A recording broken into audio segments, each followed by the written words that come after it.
Personas, ya estamos un domingo más aquí y también está la estrella del canal, como veis, como disfrutáis. Además está de bastante buen humor. Está blandito también un poco porque... Bueno, estamos los dos blanditos. Él en verdad no lo sabe como tal, pero yo he estado un poco blandita esta semana y él está como muy pegado. Ya está perfectamente de la oreja, así que estoy muy contenta. Esta semana ha fallecido sin saber cómo y cuándo. O sea, ha sido como todo muy repentino. O sea, sí es verdad que se puso malita, pero yo no esperaba esto y encima además me enteré el jueves trabajando y es que me dio una llorera que flipas. Mi amiga Marcé, que todos conocéis, que lleva ya en mi vida 12 años prácticamente, tenía una perra que se llamaba Kira, preciosa, que yo no llegué a conocer en persona, pero siempre, o sea, daba igual que no lo hubiera visto en persona, o sea, formaba parte de la familia, ¿sabes? O sea, Marcé es como mi hermana pequeña y su perra pues era pues como si fuera la prima de Anubis, ¿sabes lo que te quiero decir? Nos hemos pasado fotos 1000 veces, vídeos 1000 veces, o sea, siempre hemos estado ahí. Y de repente se puso malita, la tuvieron que ingresar, tal. Yo pensaba que, pues eso, que iba a ser una puta mierda de pagar una pasta e ingresarla y tal, pero tal. Y cuando me dijo, se ha muerto, yo, o sea, tuve como dos momentos, pero primero me puse a llorar muchísimo y luego me sentí mal porque fue como, Neus, no seas exagerada, no te hagas aquí la víctima, que no es cosa tuya, ¿no? Fue como...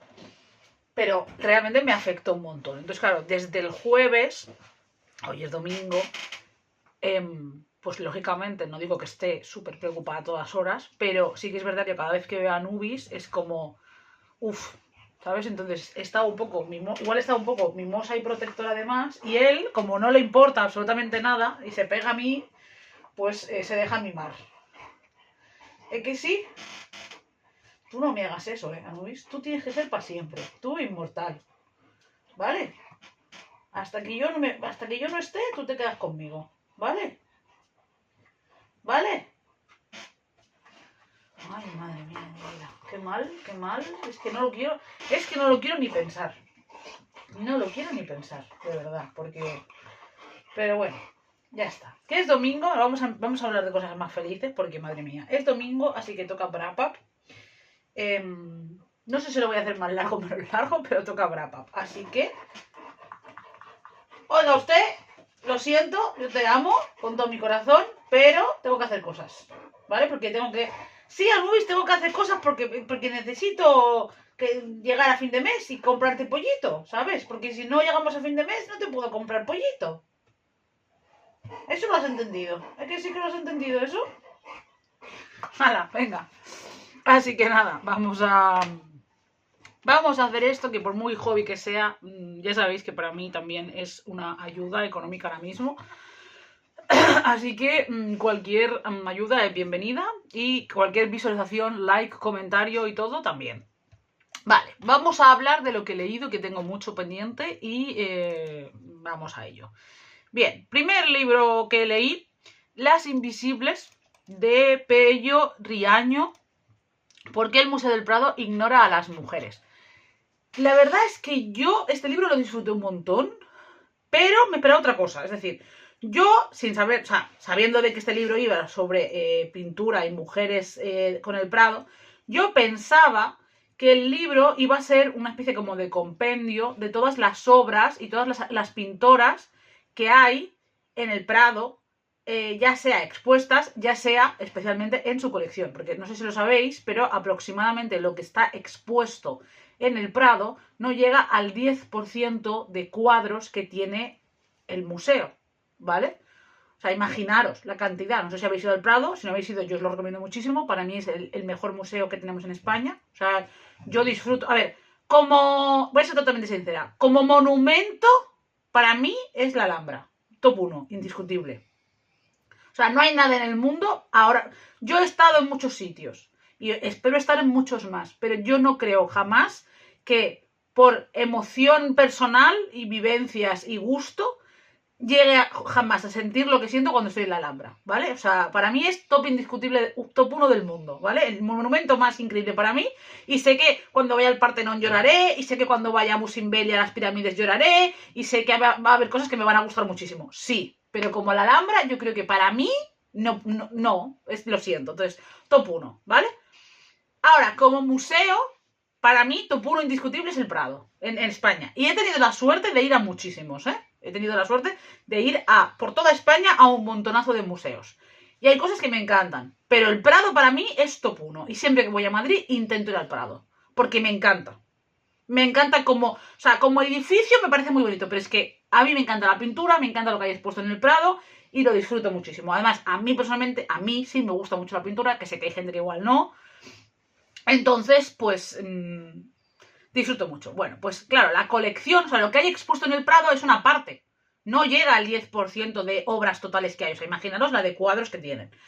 Entonces hay muchos que pues están en reparación, hay otros, siempre hay un porcentaje, no sé si lo sabéis, pero los museos de pintura, bueno, de pintura, de escultura y de todo, pero de pintura, por ejemplo, que es como más fácil de mover que otras cosas, los museos que tienen pinturas de todo el mundo, siempre tienen una parte, depende de cada museo, obviamente, pero sobre todo los públicos, los privados, depende porque ya hay más tema tal.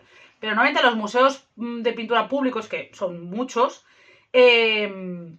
o las grandes casas de mecenas también, lo que tienen es como expuesto lo que consideran, ¿no? Tienen una como la exposición.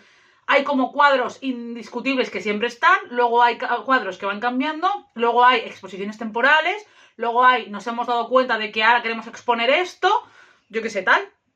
Y luego siempre suelen tener una parte, un porcentaje, no muy grande, que ceden. No para siempre, muchas veces, pues yo qué sé.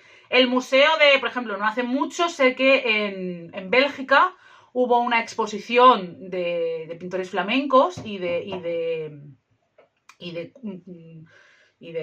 historia, digamos, de la pintura de allí. Y claro, hay muchos de esos pintores que eran españoles, que formaban parte del Imperio Español cuando España tenía Flandes como propio. Entonces, claro, hay muchos cuadros de esa época que son propiedad del gobierno de España y están dentro de la colección del Prado. Entonces, el Prado los dejó.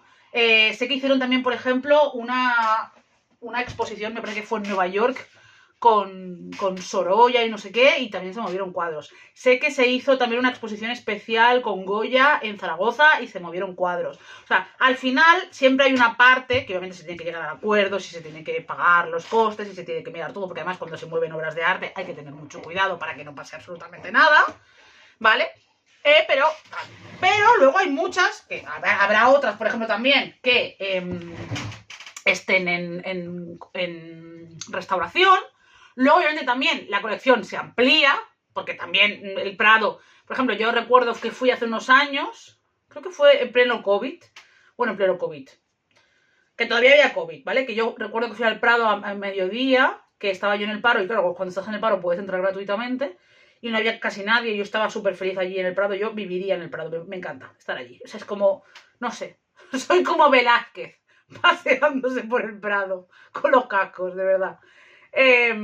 Entonces, cuando fui allí recuerdo que había una zona nueva que era que se habían comprado esas obras, y te lo explicaba, porque había habido una mujer que había fallecido y había dejado todo su patrimonio y su dinero al Prado, y el Prado con ese dinero había decidido hacer eso, ¿vale? Entonces, el Prado obviamente recibe donaciones y recibe de todo, aparte del dinero público que le pertoca, obviamente, y cada X tiempo pues se compran obras, se restauran obras y tal. Por ejemplo, yo recuerdo con tanto las meninas como las hilanderas tienen ahora hace años no, pero ahora tienen digamos, donde están puestas es nuevo y está como con doble caja reforzada para que si hay un incendio se quede como cerrado para que no se queme. Bueno, tecnologías y cosas para que vaya mejor. Bueno, total, que yo me estoy yendo por las ramas porque me pongo a hablar de pintura y de tal y me emociono y no puede ser. Esto es culpa de mi madre, ¿vale? A la que le gustaba mucho la pintura era mi madre. Y pues yo lo he mamado mucho de ella y yo pues también me enamoré de esto. Entonces, yo pensaba que sería más un libro dentro de cómo es, más hablando de eso, de todas esas pintoras que igual no se conocen, que igual no se tienen en cuenta, que igual no nos hemos fijado, pero que están ahí, que igual tienen... Y si bien es cierto que sí que hay partes del libro que van de eso, que van de pintoras que tenemos y que no se exponen o que no se consideran o que no nos acordamos de ellas, el libro también va de mujeres relacionadas con la pintura, de artistas peinando mujeres, que por ejemplo, yo, de verdad, el libro me ha encantado, pero yo me he quedado, os prometo que aunque todo me ha gustado mucho y me parece un libro súper interesante y os recomiendo un montón, a mí el capítulo que me dejó muñeca es el momento este, que bueno, habla de muchas cosas, es un libro muy feminista y es un libro muy reivindicativo y combativo. O sea, es un libro que no es en plan, ay, pobre, no sé qué, no. Es un poco borde, que hay gente que no le ha gustado por eso y a mí me gusta porque es ácido. Es en plan, esto está mal. Bueno, pues a mí el capítulo que me dejó muñeca es que hay un señoro de principio de siglo, que es un mierdas, que gracias a Dios no conoce a nadie y que ojalá no lo conociera nadie, porque yo la verdad no me sonaba de nada el nombre y mejor, que a principio de siglo pintó niñas, ¿vale? Pintó niñas desnudas de, yo qué sé, de 12, 13 años, no sé, niñas.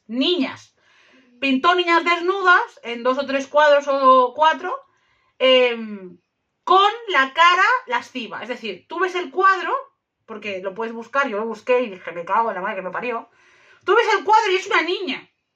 Es una niña tumbada o sentada desnuda, pero la cara, aunque tiene rasgos de niña, tiene la típica cara de con perdón, prostituta de lienzo. ¿Sabes lo que te quiero decir? Ese momento de mirar al espectador o de mirar al pintor con esa cara lasciva, esa cara deseosa, esa cara erótica, ¿sabes? Y claro, a mí personalmente son cuadros que me dieron mucho asco. Porque es como, ¡son niñas! Eres un puto pedófilo, deja de erotizar niñas. Bueno, pues, si no era suficiente ya que este señor pintara esos cuadros y que esos cuadros se pagaran y los tenga el gobierno, que yo por mí los quemaría y me daría igual, o sea, yo lo tengo clarísimo, porque no se va a perder nada por perder esa mierda, resulta que uno de esos cuadros está en la sala noble, digamos, en la sala de recepción pro de capitanía del ejército de la marina, creo que es. Ahora igual me equivoco y no es eso, pero bueno, en un palacio de estos del ejército guays y tal, bueno, pues sabéis, si no lo sabéis yo os lo digo yo, en los palacios y tal, que obviamente son del gobierno, no son de nadie, son del Estado, bueno, del gobierno no, del país, son de todos, ¿vale? Es patrimonio nacional, ¿vale? Los edificios estos que son patrimonio nacional y que albergan las sedes del ejército de tierra, del ejército del aire, del ejército de mar, la casa de no sé qué, la casa de no, ¿sabéis? Tipo de cosas, siempre suele haber, aparte de un comedor, un no sé qué, un no sé cuánto, siempre suele haber una sala noble o una sala de reuniones, una cosa como el sitio chulo donde cuando alguna vez se hace alguna recepción, alguna cosa, algún tal, se suelen hacer allí, porque es un salón más grande, más bonito, más tal. Bueno, pues presidiendo ese puto salón donde se hacen reuniones, está un cuadro de estos. Y yo pensaba, pero no hay nadie al mando. O sea, de verdad. O sea, nadie en su sano juicio, en 100 años, ha dicho, oye, ¿y si quitamos a la niña desnuda de ahí y ponemos otra cosa? ¿Sabes lo que te quiero decir? Que luego tú lo piensas y dices, pero ¿cómo no vamos a estar como estamos? ¿Y cómo no va a pasar lo que pasa? Si en todas partes quienes gobiernan son hombres y ven normal tener a una niña desnuda allí puesta, con cara de guarrona, y les parece bien. O sea, es que me llevan presa. Es que ¿cómo no van a pasar cosas que pasan?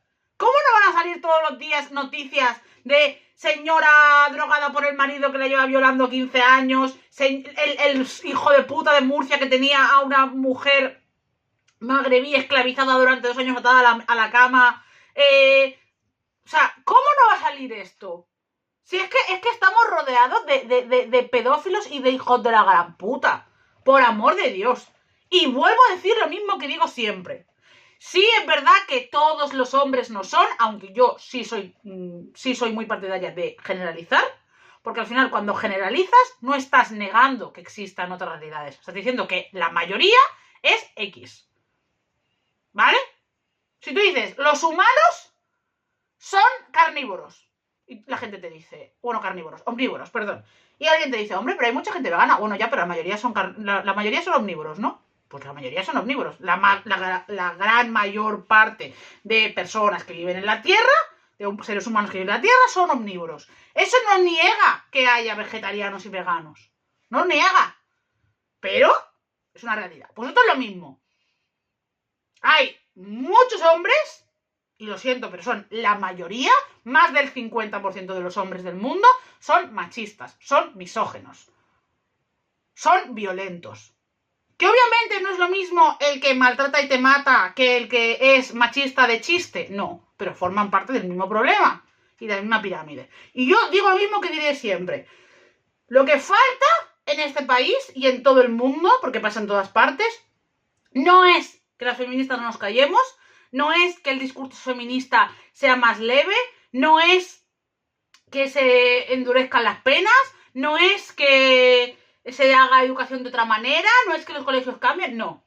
Lo que hace falta, aparte de que los padres eduquen bastante mejor y que se centren mucho más en educar a sus hijos y dejen de educar a sus hijas para que no se vistan, para que tengan cuidado, para que lleven el móvil, para que lleven no sé qué y empiecen a educar a sus hijos para que no acosen y no violen y no violenten.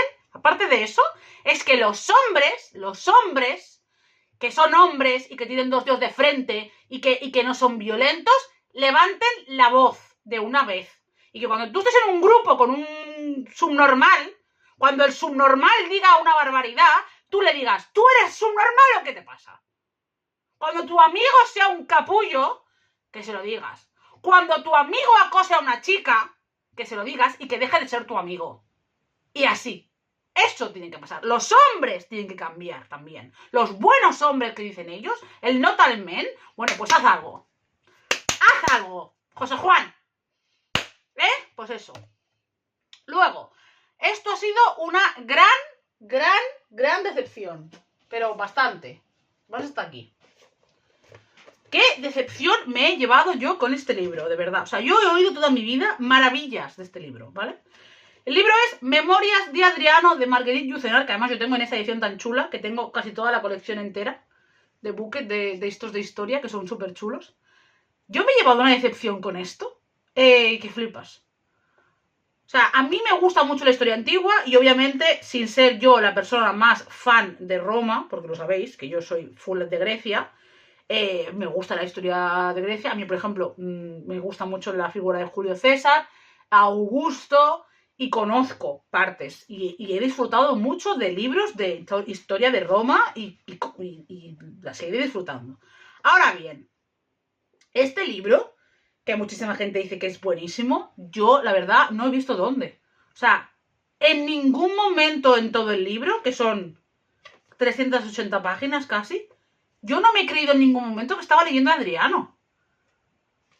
Es que no, o sea, la manera en la que Marguerite Yourcenar narra este libro, dices, a ver, hija mía, se nota muchísimo que eres tú.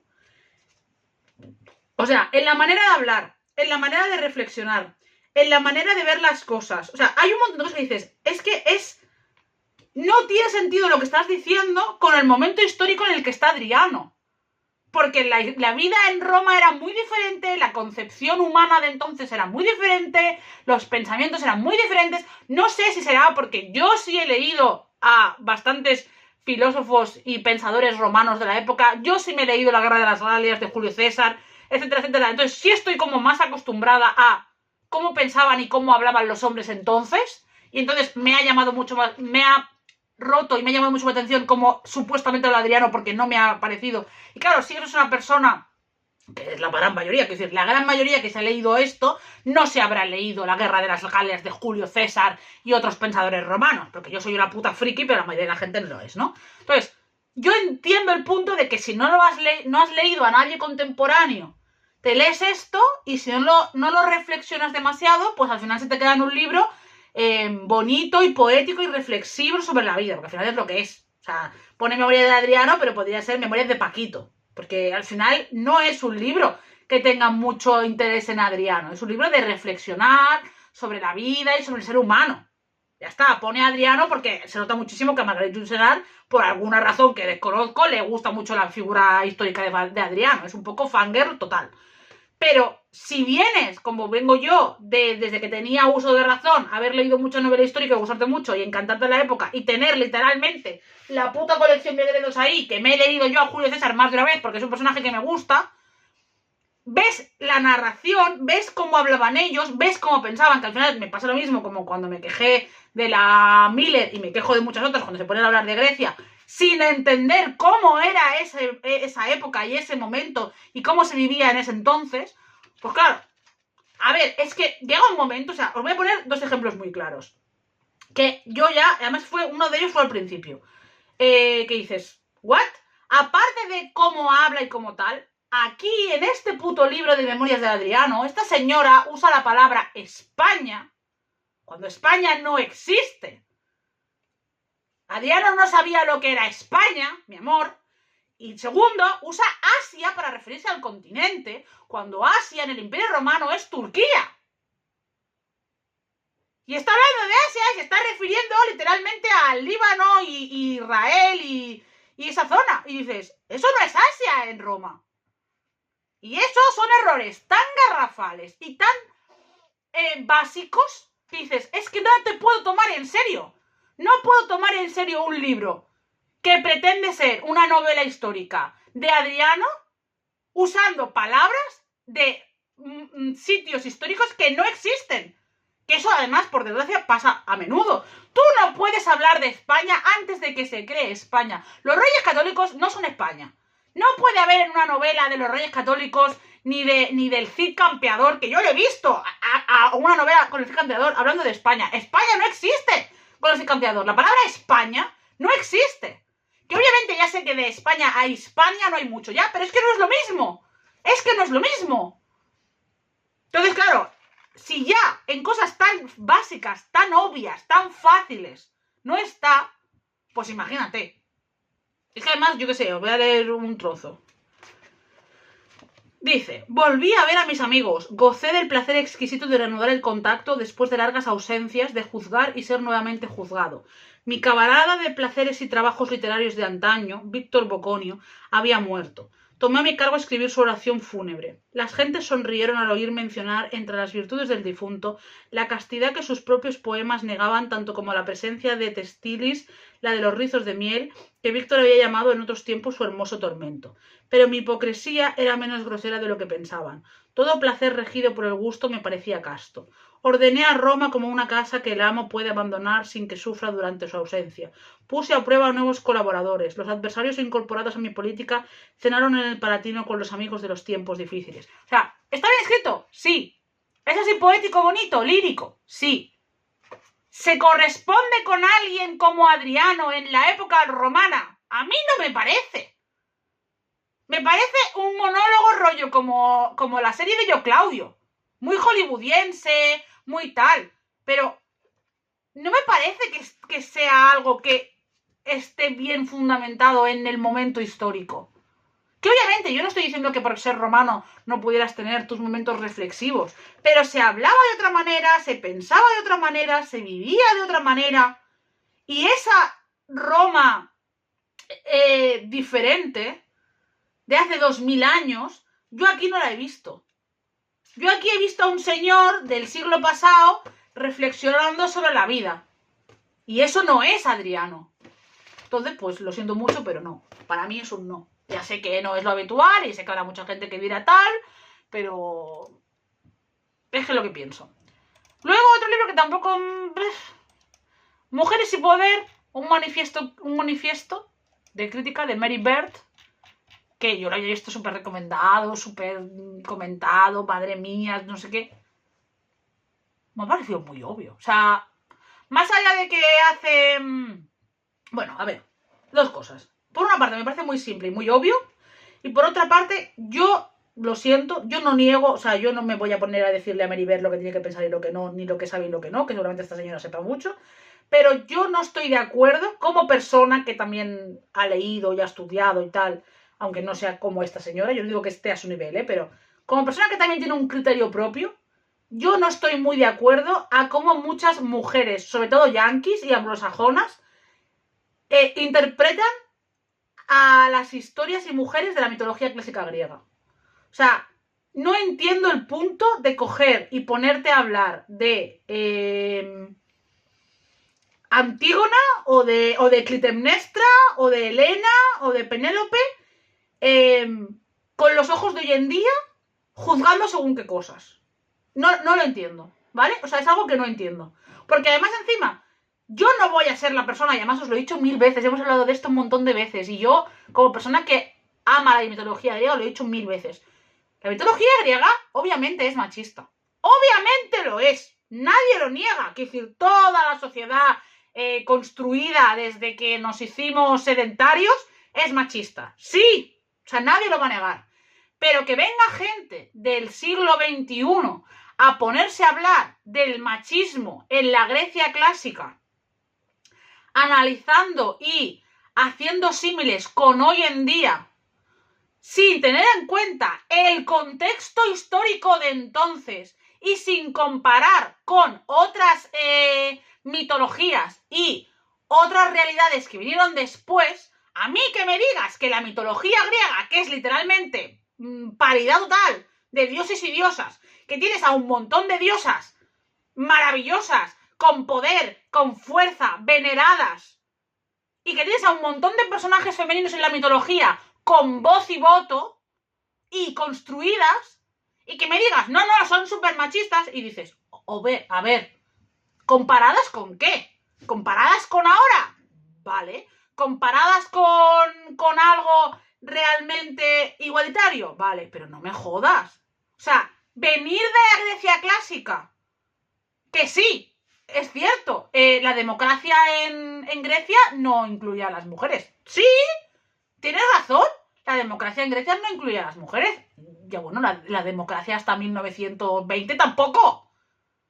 Quiero decir, pedirle a Grecia que fuera igualitario cuando a nosotros nos ha costado 2000 años, no me toquen los cojones. Yo personalmente soy de la creencia que si Grecia no hubiera caído ante Roma y hubiera seguido siendo el imperio que fue, en 2-3 siglos, como mucho, las mujeres habrían votado. Porque en Grecia sí había mucha... ¿Cómo decirlo? Grecia tenía sus cosas, efectivamente, y era machista y era patriarcal, sí. Pero incluso con eso, tú te pones a analizar mitología y religión y cultura griegas y ves cosas que no volvieron a existir en la cultura europea hasta 1500, 1800 años después. Porque con Roma y luego con la cristiandad fuimos hacia atrás. Tío, en la mitología griega no tienes a diosas de la música y de los cantos y de no sé qué. Tienes a la putísima Atenea que se mea todos los putos días de su vida en Ares. Por ejemplo, tienes a Artemisa, que es una pava que se niega a acostarse con señores, que se corta los pechos y que es la puta mejor amazona, tiradora y crack de la puta vida. Tienes a Gea, que es la madre de todos. Quiero decir, tienes a Eris, tienes a Hécate, tienes a Perséfone, que es Jesús, tienes a Deméter, que sin ella no hay vida. O sea, no es una religión, una mitología donde la mujer tenga que estar en su casa y no hacer nada, ¿vale? No es Hestia allí, venga, somos todas Hestia. No, tienes a la puta Afrodita, que es dueña y señora del placer y del amor y del sexo, que hace lo que le sale de la patata con quien le da la puta gana. A ver, o sea, no es un pensamiento donde la mujer tiene que estar en casa y tiene que ser sumisa y... ¡No! ¡No! Que obviamente es machista, sí. Que obviamente hay personajes que tal, sí. Pero joder, Es que literalmente tenemos a mujeres en el siglo pasado que estaban igual o peor que griegas hace 2500 años. Entonces, claro, hay veces que hacen símiles y hacen... claro, porque ya en Grecia se notaba que no sé qué dices, pero a ver, que pasa lo mismo con Egipto, ¿eh? La mitología egipcia pasa igual. Hay un montón de diosas. Que bueno, Egipto tiene sus cosas, porque Egipto tiene también cositas que bueno, pero pasa igual. No de la misma manera, pero también hay un montón de diosas en Egipto que son unas putas cracks.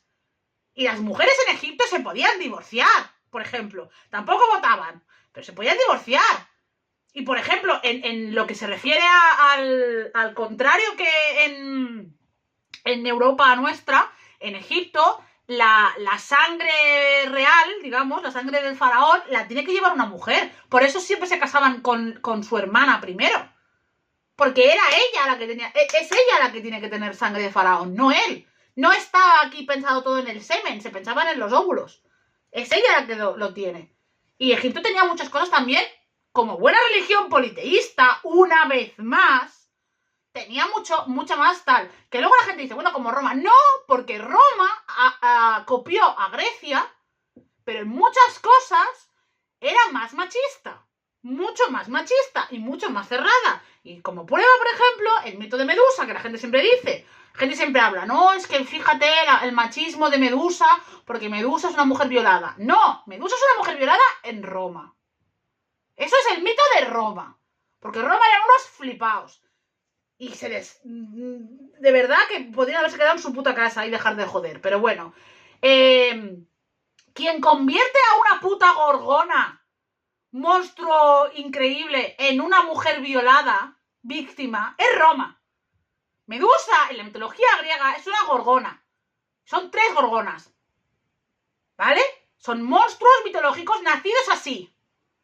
Y son mujeres poderosas y fuertes. Y se acaban enfrentando a Perseo porque toca. Ya está. No hay ninguna violación, no hay ninguna víctima, no hay ningún momento machista de ese palo. Es Roma quien coge ese mito, como tantos otros, y tergiversa lo que les sale de los cojones. Porque Roma era estupenda para eso.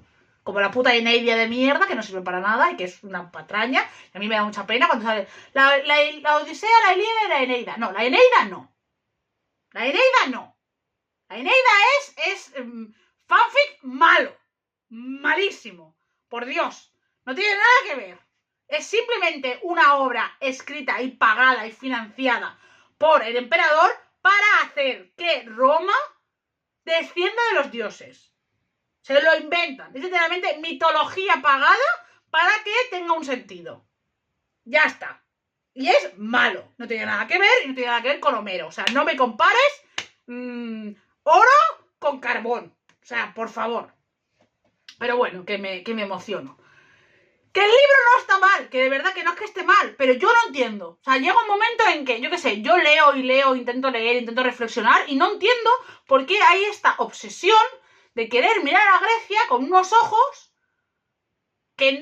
por quejarse y no ver cosas que dices, pero no lo están viendo. No sé, yo a veces pienso que yo pertenezco a otro mundo, no lo sé. Luego me leí esto, que también está aquí, que tampoco me gustó. Con este me pasó un poco parecido con el de Yurcenar, en el sentido de yo aquí no vi un perro.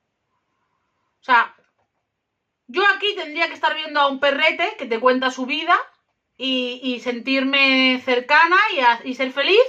Y a mí este libro no me gustó nada. No me sentí nada identificada. O sea, identificada no, pero yo no sentí que me estaba hablando un perro. Me parece un libro moñas de estos de buscando la lagrimita fácil. Sin más, no me gustó la historia, no me gustó cómo evoluciona, no me gustó, no. O sea, para mí es un no. Así que lo siento mucho, pero no. Será muy conmovedora y la gente dirá lo que quiera, pero para mí, muy decepcionante. Luego leí, vamos a hacer hoy 8 libros y me voy a callar porque no hablo más que madre mía.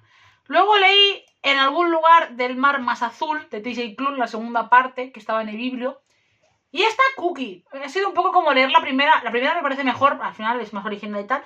Y bueno, esta pues es una segunda parte. Yo no sé si la escribió desde el principio o la escribió porque tuvo mucho interés. Pero bueno, al final yo sentí un poco que tampoco aportaba mucho más. O sea, era como, la gente se ha enamorado de estos personajes y ahora pues les voy a dar una segunda parte donde aparece un personaje más, un Yeti, y vamos a hacer que se sientan cómodos, vamos a ver qué pasa y pues al final tal, ¿no? ¿Y qué quieres que te diga? O sea, sí, está ok, pero no sé, del estilo. Es una... ¿Cómo decirlo? Es una segunda parte que no hace daño, pero que no hacía falta. O al menos esa ha sido mi sensación. Luego leí La náusea de Jean-Paul Sartre. Y bueno, para mí ha sido otra lectura más de franceses que no dice nada. O sea... Es que no. Es que yo y la literatura francesa nos llevamos muy mal, ¿eh? Mira que bueno, que luego tengo Los Miserables que lo amo y me encanta. Es un libro que disfruto muchísimo. Pero de verdad, yo esta manía de escribir libros que no tienen inicio, que no tienen final y que son de narrar cosas y tal, es que no me gustan nada. Entonces no me gustó, sinceramente. Luego me pude leer el de Pequeño País de Gaël Faye. Y a ver, voy a intentar ser sincera sin tal. A ver, ¿qué problema he tenido yo con este libro, ¿vale? Porque a ver, yo me he criado en una casa en la que por alguna razón, ¿vale? Mi madre siempre tuvo, bueno, por alguna razón no, que mi madre pues era muy consciente de estas cosas, ¿vale? Mi madre desde que yo era muy pequeña siempre tuvo como mucho interés en que yo conociera ciertas cosas históricas y que fuera consciente de ellas, ¿vale? Entonces en mi casa se ha hablado desde que yo era muy pequeña del apartheid en Sudáfrica, obviamente de la ocupación israelí en Palestina, de la colonización, de guerras de Vietnam, de mil cosas, ¿no? Y entre ellas, pues, de todo el tema de Ruanda, de los Hutus y los Tutsi, ¿vale? Del genocidio que hubo. Entonces, yo siempre había sido consciente de esto, siempre había sabido que esto existía, que había pasado y tal. Entonces, cuando yo me enteré que este libro iba sobre eso, pues me interesó mucho a ver qué pasaba.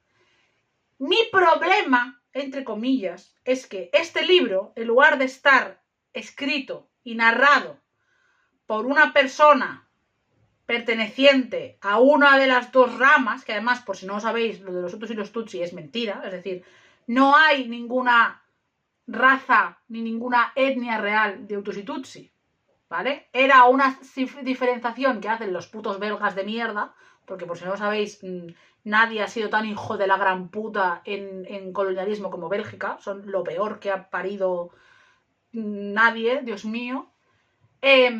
Lo que hacen los blancos en África es diferenciar a Hutus y a Tutsi por interés para conseguir tener a los nativos enfrentados y también para separarlos en, vale, estos que son más altitos, más esbeltos y más bonicos de cara, según nuestra manera de pensar, ¿vale? Según nuestras ideas blancas, los voy a tener como para que el servicio y el chofer y ese tipo de trabajos como más menos pesados y más cercanos, mejor pagados y en mejor situación. Y a los otros los voy a tener pues de granjeros, esclavos y agricultores y todo lo peor, ¿vale? Entonces tú coges a una población que es de allí, nativa, y que son todos iguales y que literalmente las diferencias físicas dependen de patatas, no eres Hutu y Tutsi, no existe, y te separo, ¿y qué hago? Que haya enfrentamiento. Porque claro, ¿qué pasó? Durante mucho tiempo tenías a unos con mejores empleos, mejores sueldos, mejores casas y mejor situación, que acabaron siendo racistas con los otros, y una mayoría de población segregada y esclavizada y maltratada y torturada y asesinada, que está hasta la polla. Entonces, ¿qué pasa? Es que siempre dudo de quién es quién. Creo que los Hutus son los que eran como inferiores y los Tutsi son los que eran como más esbeltos, creo, pero es que siempre dudo. Pero bueno, da igual, porque al final el nombre es que es lo mismo, es que da lo mismo, porque es absurdo, ¿vale? Es una cosa absurda que hizo el hombre blanco y que somos, porque somos un cáncer en el mundo, Y que, pues, por desgracia, acabó como acabó. Entonces, ¿qué pasa? Que yo con esto, de verdad, por favor, espero que se me entienda y vosotros ya me conocéis, ¿eh? Con esto no estoy justificando para nada. Pero a mí me da mucha pena, muchas veces cuando se habla de este genocidio y cuando se habla de esta situación, como si un día el pueblo esclavizado se levantara y decidiera matar a gente por diversión, ¿vale? O sea, en plan de, un día se levantan y dicen, vamos a matar a gente. Y es como, ¡ay, qué hijos de puta! Vale. Tú no puedes hablar de la guerra y de la situación que pasó aquí y de este genocidio así. Porque este genocidio se fragua y es culpa de los blancos. Simple y llanamente. O sea, hablar de esto sin hablar de qué propicia esto es ser un hijo de la gran puta y no tener conciencia, ¿vale? Yo no estoy justificando el genocidio. El genocidio está mal, efectivamente. Pero el genocidio pasa por lo que pasó. Es decir, cuando tú llegas a una población, la invades, la colonizas, la destrozas y separas a la gente en dos. A unos les das todo y a otros los destrozas. Cuando llega un momento en que esa mayoría esclavizada, torturada, asesinada, perseguida, muriéndose de hambre en su propio país, se harta y tú, como hombre blanco, ya en el siglo XX, te puedes pirar, pues ¿contra quién va toda esa rabia, toda esa violencia y todas esas cicatrices? Pues contra los que quedan. ¿Y quién quedan? Esa minoría de nativos que han sido, ¿cómo se dice esto? Que han sido tratados diferentes durante 2 o 3 siglos y efectivamente se comete un genocidio horrible, detestable y que ojalá no hubiera pasado, pero que no es culpa de esa minoría torturada, es culpa de los blancos. Es culpa de décadas y décadas y décadas de opresión, de tortura, de violencia, de esclavitud, de matanzas. Porque la gente dice, no, es que mataron un montón. ¿Y qué te crees tú? Que no habían matado, literalmente matado. O sea, había cazas y palizas y asesinatos y violaciones durante décadas de esos nativos inferiores. Entonces, a ver, obviamente es horrible y obviamente está mal, pero es que hay que entender por qué eso pasa. Eso no pasa, no explota en un día porque tú dices, venga, tal. No, tiene un sentido. Que obviamente ojalá no haber llegado ahí. Sí. Pero es que cuando tú ves la historia dices, es que estaba cantado. Es que estaba cantado. Entonces, claro, este libro, en lugar de ser un libro, que yo pensaba que este libro era de un libro o de un Hutu o de un Tutsi contando su historia, ¿vale? Narrando, o que había 2 voces, una de un Hutu, una de un Tutsi, y contaban. Y no, este libro es de un niño, de una mujer, es que yo creo que ella es Tutsi, pero bueno, es que me perdonáis, lo podría buscar, pero tal. Ella es una privilegiada, ¿vale? Ella es una nativa privilegiada y él es un francés. Entonces los hijos, el que escribe el libro es un hijo de ellos dos, y claro, no es que su historia no tenga importancia, pero lo siento en el alma. Punto número 1, tú eres parte del problema que ha propiciado esto, y punto número 2, tú nunca has estado en peligro. Lo siento, el 99% de blancos que estaban en Ruanda o en las cercanías que estuvieron, no corrieron peligro. Entonces es como, a mí me hubiera interesado mucho más esta historia si me la contaran nativos, si me la contaran quienes estuvieron ahí, ya fuera parte de los agresores o parte de los agredidos, me da igual, porque al final esto es una guerra porque al final es una guerra, sí, es un genocidio, pero hay mucho ahí detrás. Pero no he podido conectar mucho con el personaje porque al final es un hijo de un francesito que está como que, ay, sí, contándote la historia como de lejos y es muy duro y se acaba muy mal y no sé qué, pero claro, no es lo mismo que cuando te cuentan las vivencias. Es decir, me he estado leyendo este mes libros de Corea, de mujeres que te cuentan cosas que dices, Virgen Santa, o de una japonesa, de la mujer del kimono blanco, que es una japonesa con un estadounidense. Y claro, lees esto y dices, pues bueno. Y el último del que voy a hablar hoy, porque si no, esto no puede ser, va a ser el de Rosa, de Alfonso Casas. Me ha gustado mucho, me ha hecho llorar mucho, porque al fin y al cabo es un libro que describe a su madre. Y es un libro sobre el duelo de perder a la madre. La madre de Alfonso Casas estaba enferma, tenía cáncer. Y es todo el proceso que él pasa con ella, enferma, y cuando ya no está, todo el proceso de duelo y de vacío y demás.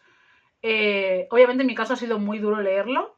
Y me alegro, también te digo, me alegro de haberlo leído, me ha gustado. Pero sí que es cierto que yo siento que ningún libro me ha llegado ni me llegará ya a este punto como el de Monstruosamente. Para mí Monstruosamente es una joya de la literatura tan grande, tan buena, tan original. Entonces me ha gustado mucho, me alegro mucho de haberlo leído, lo tendré en casa, pero las comparaciones son odiosas, obviamente, pero Monstruosamente me dio más. Y nada, me callo porque ya he hablado suficiente por hoy. Nos vemos en el siguiente vídeo. Se os quiere mucho, cuidaos un montón. Como digo siempre, estoy delante de sangre. Y de medio la segunda gente manda mi tiempo, pero no se tuviese vacío. No sé, no.